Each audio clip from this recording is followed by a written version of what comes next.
Salam sejahtera untuk kita semua. Pelajaran Sekolah Sahabat dengan tema utama Misi Allah, Misi Saya. Pelajaran keempat, membagikan misi Allah. Sahabat petang.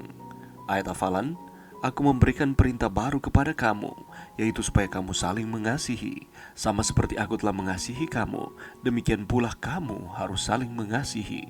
Dengan demikian, semua orang akan tahu bahwa kamu adalah murid-muridku, yaitu jikalau kamu saling mengasihi. Yohanes 13 ayat 34 dan 35. Sejak awal, Abraham ingin untuk digunakan oleh Allah bagi misinya. Kebenaran ini bisa dilihat sebagai contohnya dalam Kejadian 18, ketika Allah memperingatkan kepadanya tentang apa yang akan terjadi terhadap Sodom dan Gomora. Sungguh, Tuhan Allah tidak berbuat sesuatu tanpa menyatakan keputusannya kepada hamba-hambanya para nabi. Amos 3 ayat 7. Dan di dalam cerita Sodom dan Gomora, hambanya para nabi itu adalah Abraham. Abraham sedang beristirahat pada hari yang panas itu ketika dia melihat 3 orang pelancong. Abraham melihat di dalam diri ketiga orang temannya itu hanyalah 3 orang asing yang keletihan. Tidak terlintas dalam pikirannya bahwa di antara mereka ada satu pribadi yang boleh ia sembah tanpa berbuat dosa. Patriarch and Prophets, halaman 138 dan 139. Namun demikian, Abraham segera terlibat secara pribadi dalam misi Allah. Keterlibatannya, sebagaimana dinyatakan dalam pasal ini, adalah berdoa untuk menjadi perantara bagi orang-orang yang ada di Sodom dan Gomora, yaitu dia ingin melihat jika mungkin orang-orang ini bisa diselamatkan terlepas dari kesalahan-kesalahan mereka. Dalam arti tertentu, jika misi bukan tentang hal seperti di atas, lalu tentang apa? Di sepanjang pasal ini, ada 3 kualitas spiritual yang hebat dari Abraham yang dinyatakan: keramah tamahan, kasih, dan doa. Ini semua adalah kualitas-kualitas yang sangat bisa membantu dalam pekerjaan misi. Saudaraku, minggu lalu pelajaran berfokus pada panggilan Allah kepada umat manusia untuk bermitra dengannya dalam pekerjaan membagikan kasih-Nya kepada dunia. Misi ini berakar pada penciptaan dan ditegaskan kembali di seluruh kitab suci. Fokus pelajaran pekan ini adalah membagikan misi Allah. Itu dimulai dengan panggilan, tetapi tidak berakhir di situ. Tanpa tindakan berbagi, panggilan itu tidak akan banyak berguna. 1 Yohanes 4 ayat 8 menggambarkan Allah sebagai kasih. Di dalam surat yang sama dari Yohanes, disebutkan bahwa mereka yang telah mengalami kasih Allah akan membagikan kasih itu kepada dunia yang lebih luas. Jika apa yang orang bagikan bukanlah demonstrasi kasih, maka itu bukan bagian dari misi Allah dan tidak boleh dibagikan. Di bawah ini adalah beberapa contoh berbagi kasih Allah yang dapat menjadi panduan tentang apa artinya berbagi kasih Tuhan hari ini dengan orang-orang di sekitar kita yang belum sepenuhnya mengalami kasih-Nya. Sepanjang minggu ini kita kembali akan dikuatkan ketika kita akan mempelajari bersama pelajaran Sekolah Sabat. Pelajaran Sekolah Sabat kita memasuki pelajaran yang keempat dan berbicara mengenai bagaimana caranya kita membagikan misi Allah kepada sesama manusia. Kita akan belajar bersama-sama di dalam pengalaman kehidupan Abraham. Bagaimanakah Abraham membagikan akan misi Allah di dalam kehidupannya kepada orang-orang di sekitarnya? Kita akan melihat bersama mengenai karunia keramah tamahan.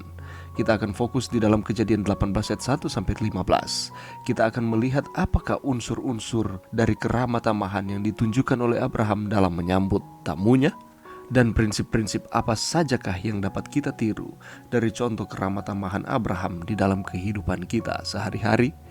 Lebih lanjut kita akan lihat di dalam Kejadian 18 ayat 16 sampai 33. Bagaimanakah Abraham menunjukkan kualitas kasih-Nya yang besar kepada semua orang tanpa membedakan suku, ras, dan orang? Setiap manusia harus saling mengasihi satu dengan yang lain. Apakah yang dimaksudkan dengan kita harus saling mengasihi satu dengan yang lain? Dan kasih dapat dikaitkan dengan doa pengantaran kita kepada Tuhan. Mengapa doa pengantaran itu sangat penting dalam kehidupan doa kita?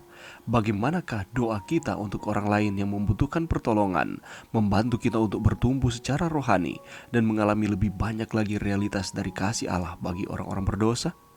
Kita akan belajar bersama mengenai misi Abraham.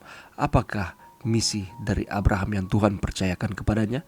Dan setelah kita membaca di dalam Kejadian 19 ayat 1 sampai 29, apakah hasil dari roh keramah tamahan, kasih, dan doa yang dipraktekkan oleh Abraham yang dapat menjadi pelajaran bagi kita untuk kita dapat praktekkan di dalam kehidupan kita sehari-hari? Dan bagaimanakah kita belajar untuk tidak menjadi kecewa jika kita mendapati bahwa hasil-hasil yang kita dapatkan tidak seperti yang kita inginkan ketika kita melakukan pekerjaan misi? Dan pada akhirnya kita harus tunduk kepada kehendak Allah. Di dalam setiap rencana-rencana di dalam kehidupan kita, pasti ada pemikiran-pemikiran yang dihasilkan oleh cara berpikir kita sendiri. Tapi terkadang pemikiran kita yang kita anggap itu baik untuk membantu akan pekerjaan Tuhan seringkali berbeda dengan apa yang Tuhan kehendaki kita lakukan. Bagaimanakah caranya supaya kita tetap tunduk kepada kehendak Allah walaupun berbeda dari cara pandang kita? Apakah yang diajarkan oleh Kejadian 12 ayat 1-9 mengenai tunduk kepada kehendak Allah walaupun ketika jalan di depan kita tidaklah kelihatan jelas? Apa manfaatnya apabila kita tunduk sepenuhnya kepada kehendak Allah? Untuk mendapatkan jawaban dari pertanyaan-pertanyaan ini, mari kita meluangkan waktu walaupun hanya sejenak di tengah-tengah kesibukan saudara dan saya. Kita memfokuskan pikiran kita untuk kita dapat mempelajari akan pelajaran sekolah sahabat setiap hari. Pelajaran yang keempat ini, sehingga iman, kerohanian kita akan terus dikuatkan, kita akan terus setia kepada Tuhan. Mari berdoa. Terima kasih Tuhan atas firman-Mu pada saat ini, dan bantu kami Tuhan untuk kami dapat dengan tekun setiap hari di tengah-tengah kesibukan kami dapat mempelajari akan pelajaran sekolah sahabat, pelajaran yang keempat ini, sehingga iman, kerohanian kami akan terus dikuatkan, kami akan terus setia kepada Tuhan. Ini doa kami Tuhan di dalam nama Yesus. Amin.